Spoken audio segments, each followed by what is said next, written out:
ஆண்டவரையே சார்ந்து கொள்ளுங்கள். இதைத்தான் சங்கீதக்காரன் சொல்லுகிறான், நான் பிறக்கும் போதே உம்முடைய சார்பிலே விழுந்தேன்.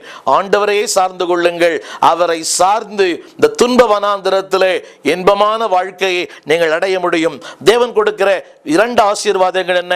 The support. அவர் சொல்லுகிறார், அடுத்தபடியாக சொல்லுகிறார், அவன் அப்பம் அவனுக்கு கொடுக்கப்படும், அவன் தண்ணீர் நிச்சயமாய் கொடுக்கும். இரண்டாவதாக அவருடைய உதவி உனக்கு எப்போதும் கிடைக்கும். ஒருவேளை காலங்கள் எல்லாம் உனக்கு விரோதமாய் பேசலாம், சூழ்நிலைகள் உனக்கு விரோதமாய் இருக்கலாம், மனிதர்கள் உனக்கு விரோதமாய் இருக்கலாம். அவனுடைய வார்த்தை சொல்லுகிறது, நிச்சயமாய் surely, இந்த வார்த்தை திரும்ப இது யூகம் அல்ல, உன் வாழ்க்கையின் அடிப்படை தேவைகளை அவர் தேடி வந்து உனக்கு தருவார். இந்த செய்தியை கேட்டுக்கொண்டிருக்கிற என் அன்பு ஊழியர்களே, ஒருவேளை ஊழியத்திலே சோர்ந்து போயிருக்கலாம், நம்பினவர்கள் உங்களை கைவிட்டு இருக்கலாம், உங்கள் ஸ்தாபனங்களும் நீங்கள் நம்பியிருந்த மக்களும் யாரை நம்பி ஊழியத்தை ஆரம்பித்தீர்களோ அவர்களே உங்களுக்கு இன்றைக்கு விரோதிகளாய் மாறி இருக்கலாம். ஆனால் ஆண்டவரை சார்ந்து கொள்ளும் போது ஆண்டவர் சொல்கிறார், அப்படிப்பட்ட ஊழியனை பார்க்கும் போது அவர் பரிதாபப்படுவாராம். 32ஆம் அதிகார உபாகமத்திலே தன்னுடைய ஊழியக்காரர்கள் மேல் அவர் பரிதாபப்படுகிற கர்த்தர், தம்முடைய ஜனத்தின் மேல் அவர் பரிதாபப்படுகிற கர்த்தர். இந்த நாளிலே அவருடைய பரிதாபம் என்ன செய்யும்?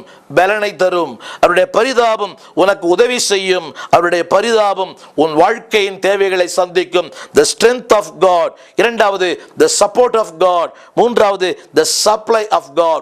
தேவனுடைய பராமரிப்பு நாள்தோறும் உன்னை தேடி வரும். அது மட்டுமல்ல, அந்த வசனம் சொல்லுகிறது, உன் வாழ்க்கையிலே 22ஆம் வசனத்திலே அவர் ஆளுகை செய்கிற ஒரு கர்த்தராய் இருப்பார். அவர் நியாயாதிபதியாக ராஜாவாக உன் வாழ்க்கையில் இருப்பது மட்டுமல்ல, 21ஆம் வசனம் சொல்லுகிறது, மகிமையுள்ள கர்த்தர் உனக்கு மகா விசாலமான நதிகளையும் ஆறுகளையும் உண்டாக்குவார். திரும்ப படிக்கிறேன், மகிமையுள்ள கர்த்தர் உனக்கு மகா விசாலமான நதிகளையும் ஆறுகளையும் உண்டாக்குவார். அடைபட்ட வாழ்க்கை, நம்பிக்கையற்ற வாழ்க்கையிலே விசாலமான ஒரு வாழ்க்கையை, ஆறுகளை போன்ற நதிகளை போன்ற ஒரு வாழ்க்கையை அவர் உன் வாழ்க்கையிலே உன் ஊழியத்திலே அவர் செய்வார். ஆனால் நீங்கள் செய்ய வேண்டிய ஒரு 3 காரியங்களை இங்கே சொல்லுகிறேன். அதே ஏசாயா புஸ்தகம் 33ஆம் அதிகாரம் 15ஆம் வசனம். அன்புக்குரிய சகோதரனே, நீதியாய் நடந்து கொள்ளுங்கள். ஒருவேளை சம்பவங்களை பார்த்து, சூழ்நிலைகளை பார்த்து உங்கள் உத்தமத்தை, உங்கள் அநீதியை, உங்கள் உண்மையை விட்டுவிடாதிருங்கள்.